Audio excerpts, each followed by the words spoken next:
My name is Jake Van Yahres, and I'm usually at Gather Scott's Edition.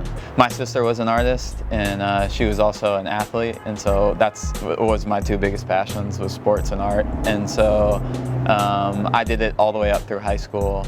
And then in college, I went off to play soccer, and the art kind of got left behind a bit. I had graduated without any kind of arts degree at all. And then I worked just odd jobs for about two years. And then I started wondering, you know, could I get back into art? And from that point, I just kind of kept teaching myself.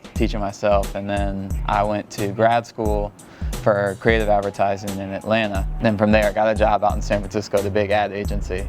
And I always wondered why political ads were terrible.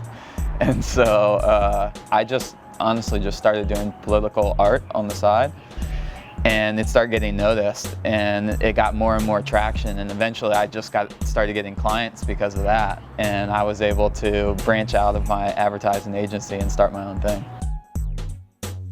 So Richmond already had the logo, and I had in my mind, I always thought about the V is like, is there something I can play with there? So I started looking at the logo, and it actually didn't take that long to come up with. It was just kind of fine tuning it.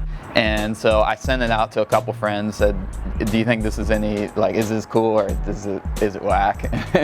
And they all seemed to like it. So I put it online, and it started doing really well, like almost immediately. And a lot of people started asking for t-shirts. And so I opened up an online shop, put the shirts on it, and then said I would give 50% to, well, two causes was Richmond City Public Schools Art Department, and then Art 180, which helps out like a lot of underprivileged kids in the city. And like art for kids is something that's, you know, big for me because that's what I did. Then it was Morton Consulting. They contacted me and asked if I would want to do a mural of it, and I said, yeah, that'd be awesome.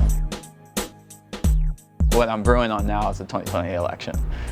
So I have some ideas, but I know I need to do, I haven't put some ideas out, but I'm like, I need to do more. Like, this is, you know, huge. So that's, so I have more work to do. Give me, so tune in.